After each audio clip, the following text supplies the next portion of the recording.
So welcome back guys मेरे channel पे। तो आज मैं स्टार्ट कर लूँगा बैलेंस ऑफ पेमेंट। मैं आपको ये संदीप गाय की बुक से कराऊंगा। आपके पास कोई भी बुक हो आप उसको पढ़ सकते हो, उससे पढ़ सकते हो। ये आपकी यूनिट 6 मार्क्स की आती है। इसमें 2 चैप्टर हैं, balance of payment and foreign exchange management. आज हम पढ़ेंगे बैलेंस ऑफ पेमेंट। तो चलो शुरू करते हैं। तो सबसे पहले देखते हैं बैलेंस ऑफ पेमेंट होती क्या है, हमें मतलब क्या है बैलेंस ऑफ पेमेंट का। तो ये अकाउंटिंग स्टेटमेंट होती है जहाँ पे इकोनॉमिक ट्रांजेक्शन्स रेसिडेंट्स, उस कंट्री के रेसिडेंट और बाहर की कंट्री एक गिवन पीरियड ऑफ टाइम पे होती है। बेसिकली मतलब ये है जितनी भी आपने इकोनॉमिक ट्रांजेक्शन करी है उसको रिकॉर्ड करना। अब हमने इकोनॉमिक ट्रांजेक्शन हमने पढ़ा था। इकोनॉमिक ट्रांजेक्शन क्या होती है? इकोनॉमिक ट्रांजेक्शन में 4 चीज़ें आती है। पहला है विजिबल आइटम्स। विजिबल आइटम्स क्या हो गए? कोई भी आपके गुड्स जो फिजिकल गुड्स होते हैं तो हम एक्सपोर्ट या इम्पोर्ट करते हैं। नेक्स्ट आता है इनविजिबल आइटम। इसको हम देख नहीं सकते, या जैसे हम छू नहीं सकते, या ये बस रिसीव होते हैं या देते हैं। इसका मतलब क्या हो गया? जैसे शिपिंग, बैंकिंग, इंश्योरेंस, ये सब। थर्ड आता है यूनिलेटरल ट्रांसफर। इसमें क्या हो गया? वन वे ट्रांजेक्शन है। इसके लिए आपको रीपेमेंट नहीं करनी पड़ती और वो वन वे ट्रांजेक्शन है। जैसे गिफ्ट हो गया, पर्सनल रेमिटेंस हो गई, वो सब चीज़ें। फिर आते हैं कैपिटल ट्रांसफर। इसमें कैपिटल असेट्स यूज होती है आपकी, जैसे बोरिंग्स करी आपने या सेल करा एसेट्स को, तो कैपिटल रिसीट्स है। कैपिटल पेमेंट में क्या होगा? परचेज करा एसेट। हमने रेसिडेंट पढ़ा था, क्या होता है? रेसिडेंट का मतलब होता है कोई भी इंडिविजुअल फर्म, गवर्नमेंट एजेंसीज, ये सब लोग। लेकिन यहाँ पे कौन नहीं आते? Diplomatic staff, foreign military personnel, tourist, migratory worker, branches of foreign company. अगर वो इंडिया में भी काम करें तो भी वो नहीं आती डोमेस्टिक कंट्री में।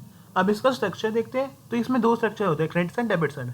क्रेडिट साइड में वो आते हैं जो भी इनफ्लो या जो भी sources of x foreign exchange होती है, जो भी पैसा आपने का आया फॉरेन एक्सचेंज का, वो क्रेडिट साइड।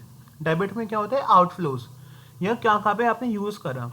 तो ये 3 टाइप्स का होता है हमेशा, balance, surplus and deficit. Balance का मतलब क्या हो गया? रिसीट्स और पेमेंट्स इक्वल है।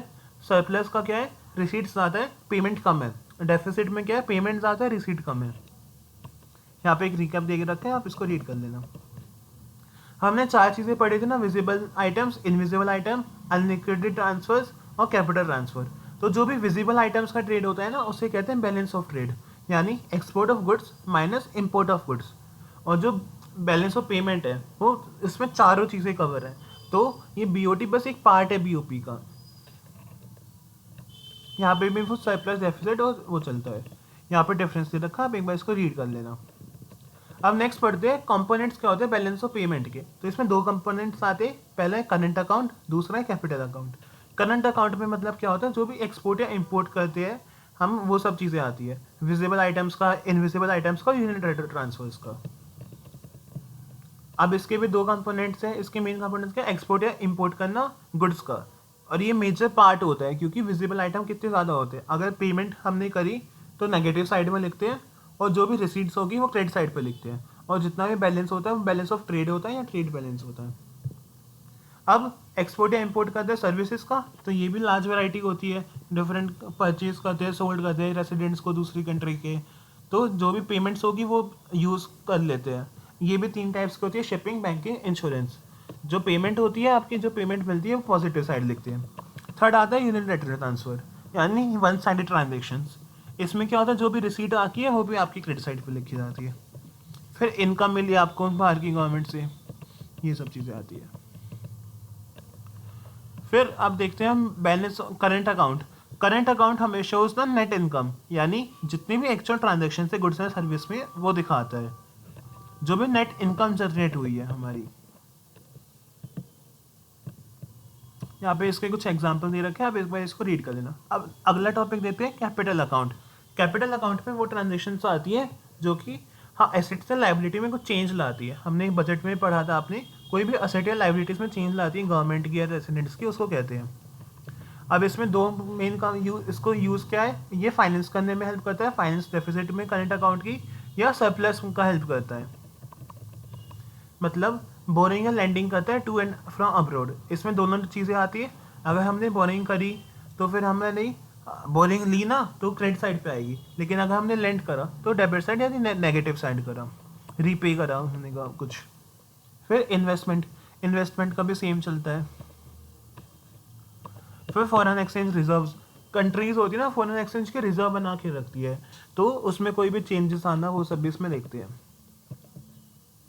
यहाँ पे इसके कुछ एग्जांपल है, आप एक बार इसको रीड कर लेना। आप देखते हैं नेक्स्ट टॉपिक जिसका नाम है autonomous and accommodating items. Autonomous items का मतलब क्या होता है, जो इंडिपेंडेंट है। अकोमोडेटिंग इसके बिट डिपेंडेंट होते हैं। यहाँ पे मतलब लिखा है जैसे इंटरनेशनल इकोनॉमिक ट्रांजेक्शन्स, जिनका मेन मोटिव क्या है, प्रॉफिट मैक्सिमाइज करना, और इनको अबव द लाइन आइटम कहते हैं। और ये इंडिपेंडेंट होते हैं क्योंकि कोई भी फॉरेन कंपनी अगर इन्वेस्टमेंट करती है इंडिया में with the aim of earning profit, उनका मेन एम क्या है, प्रॉफिट अर्न करना, तो ये इंडिपेंडेंट हुई ना, तो ये ऑटोनॉमस ट्रांजेक्शन है।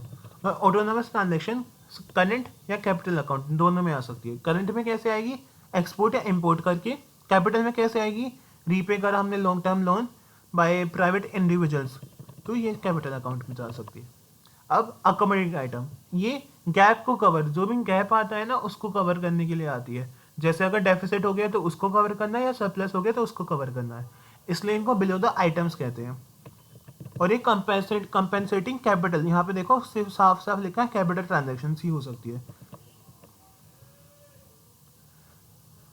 और इसके सोर्सेज क्या है, foreign exchange reserve, boring from IMF, या फिर फॉरेन अथॉरिटीज़। यहाँ पे डिफरेंस दे रखा है, तो हम डिफरेंस देखते हैं एक बार। ये इसका मेन गोल क्या होता है, प्रॉफिट मैक्सिमाइज करना। इनका क्या होता है, डेफिसिट को कवर करना है, सरप्लस को कवर करना। ये इंडिपेंडेंट होती है, ये इसलिए करते हैं ताकि बैलेंस मेंटेन कर सके बीओपी अकाउंट का। ये दोनों में हो सकती है, करंट या कैपिटल, ये सिर्फ कैपिटल अकाउंट में होगी। इनको अबव द लाइन आइटम्स कहते हैं, इनको बिलो द लाइन आइटम्स कहते हैं। फिर डेफिसिट, डेफिसिट का मतलब क्या होता है, कि कोई भी हमारी पेमेंट ज़्यादा हो गई, रिसीट्स कम आ रही है। ये तब होता है जब हमारा इनफ्लोज कम है, यानी ऑटोनोमस ट्रांजेक्शन कम है, आउटफ्लोज ज़्यादा है हमारी। तो बस ऐसे क्या हमारा चैप्टर नंबर ये बैलेंस ऑफ पेमेंट खत्म होता है। मैं उम्मीद करता हूँ आपको पूरा चैप्टर समझ आ गया होगा। कोई भी डाउट लगे तो मुझसे कमेंट सेक्शन में पूछना, मैं रिप्लाई कर दूंगा। अगर वीडियो अच्छी लगे तो लाइक करके जाना। Thank you guys.